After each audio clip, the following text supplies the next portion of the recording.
بسم اللہ والحمد للہ والصلاة والسلام علی رسول اللہ۔ محترم ناظرین کرام، پروگرام ستارہ حرم کے ساتھ آپ کا میزبان ڈاکٹر مسعود قاسم آپ کی خدمت میں حاضر ہے۔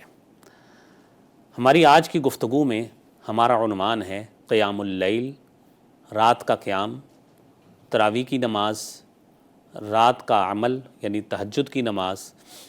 یہ ہمارے مختلف وہ نام ہیں جو ہم رات کے قیام کے حوالے سے ہمارے ہاں معروف ہیں۔ تہجد کی نماز کیا ہے؟ قیام اللیل کیا ہے؟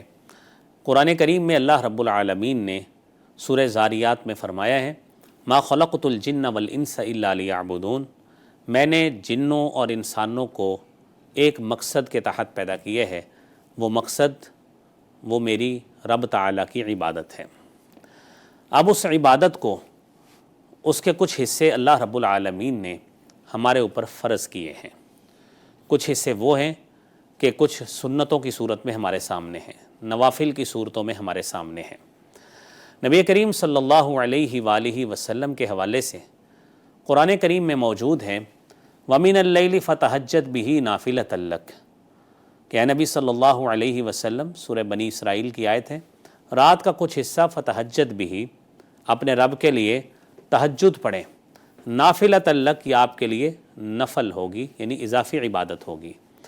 تو نبی کریم صلی اللہ علیہ وآلہ وسلم کے لیے تہجد یہ نفلی عبادت تھی۔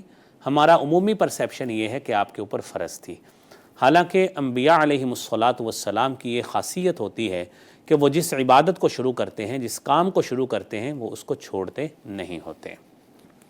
قرآن کریم میں رات کے قیام کے حوالے سے، تہجد کے حوالے سے بڑی اہمیت کی بات بتائی گئی ہے، اور وہ اس تناظر میں بتائی گئی۔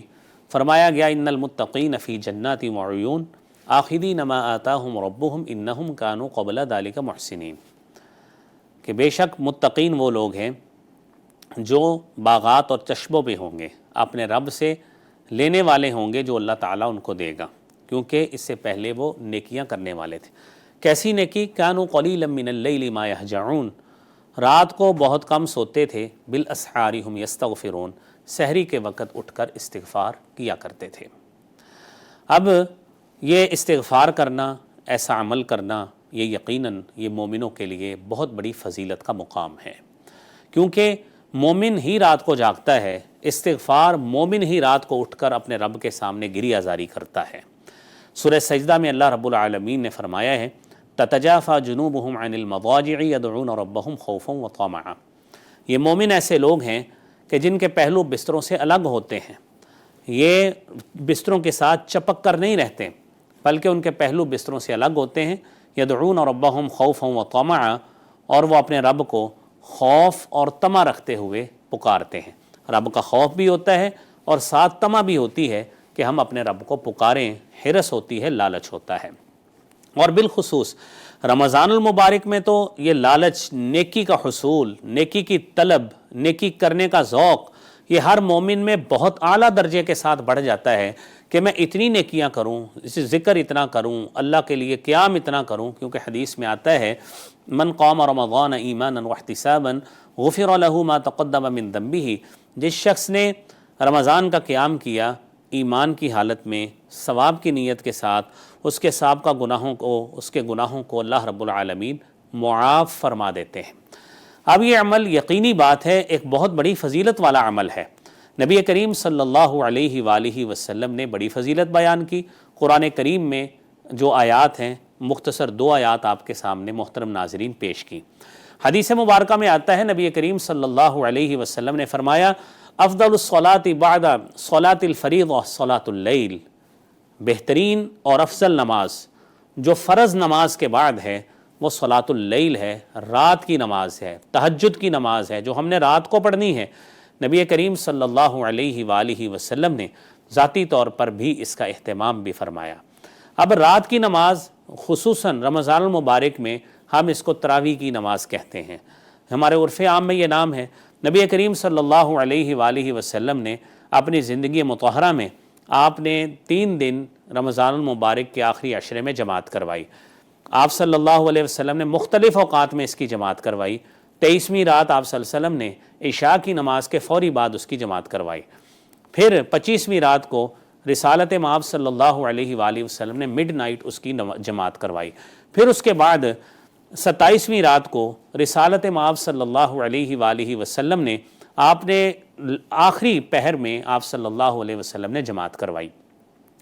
صحابی بیان کرتے ہیں نبی کریم صلی اللہ علیہ وآلہ وسلم نے اتنی لمبی قرات کی کہ ہمیں خوف اور خدشہ ہو رہا تھا کہیں ہماری سحری فوت نہ ہو جائے، لیکن نبی صلی اللہ علیہ وسلم نے کمال اہتمام کے ساتھ اتنا وقت پہلے نماز کو ختم کر دیا کہ صحابہ کرام نے آسانی کے ساتھ سحری کر لی۔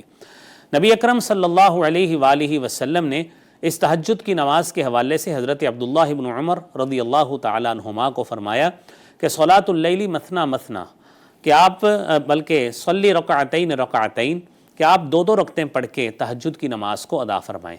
فَإِذَا أَرَدْتَ أَن تَنصَرِفْ، جب تیرا پھرنے کا ارادہ ہو، ختم کرنے کا ارادہ ہو، تو آپ وتر پڑھ کر اس نماز کو ختم کر دیں۔ لیکن یہاں پہ یہ بات انتہائی اہمیت کی حامل مد نظر رکھنا ہے کہ ہم نے اپنی جان پہ ظلم نہیں کرنا۔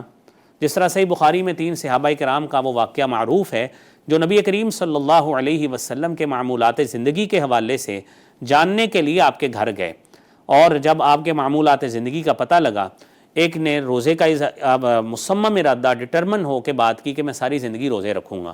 ایک شخص کہتا ہے کہ میں ساری زندگی رات کا قیام کروں گا اور رات کا قیام نہیں چھوڑوں گا۔ تو جب آپ صلی اللہ علیہ وسلم باہر آئے، آپ نے کہا انی اتقاکم واخشاکم للہ، میں تم میں سے سب سے زیادہ متقی اور اللہ سے ڈرنے والا ہوں، لیکن اس کے باوجود واللہ انی اصوم و افطر، میں روزے رکھتا بھی ہوں، میں روزے چھوڑتا بھی ہوں، میں رات کا قیام بھی کرتا ہوں اور میں سوتا بھی ہوں۔ فرمایا من رغب عن سنتی فلیس منی، جس نے میری سنت سے بے رغبتی کی وہ مجھ سے نہیں ہے۔ نبی کریم صلی اللہ علیہ وآلہ وسلم آپ ایک دن مسجد نبوی میں گئے۔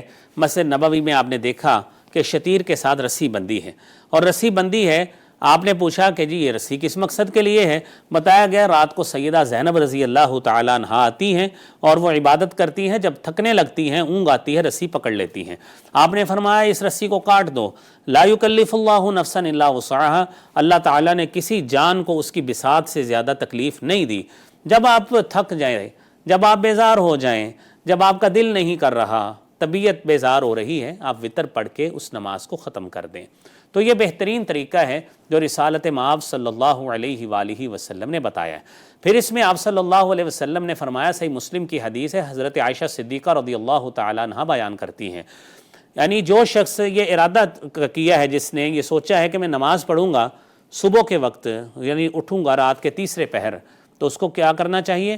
اس کو یہ کرنا چاہیے کہ وہ وتر کو چھوڑ دے۔ اور جو شخص جو یہ چاہتا ہے، بلکہ اس کو یقین ہے، اس کا یہ ارادہ ہے کہ میں پتہ نہیں اٹھنا ہے کہ نہیں اٹھنا، اس کو چاہیے کہ وہ وتر پڑھ کر آرام سے سو جائے۔ اب مسئلہ یہ ہے کہ یہ رات کا قیام آپ صلی اللہ علیہ وسلم کب کرتے تھے؟ آپ صلی اللہ علیہ وسلم ہمیشہ ہی رات کے آخری حصے میں قیام کرتے تھے، جس طرح حدیث میں آتا ہے حین یبقی ثلث اللیل الآخر، کہ جب رات کا ایک تہائی حصہ باقی رہ جاتا تھا، نبی کریم صلی اللہ علیہ وسلم اس وقت قیام کرتے تھے۔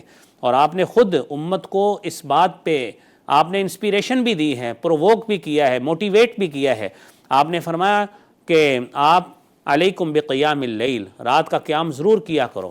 4 فوائد بتائے، انہ دأب الصالحین قبلکم، تم سے پہلے نیک لوگوں کی صفت تھی، اور پھر منہات للآثام، گناہوں سے رکنے کا ذریعہ ہے، ومکفرۃ للذنوب، یہ گناہوں سے کفارے کا ذریعہ ہے، اور پھر وہو قربۃ الی ربکم، تمہارے رب کے قرب کا ذریعہ ہے، رب کے نزدیک ہوں گے، رب کے مقرب بندے بن جاؤ گے۔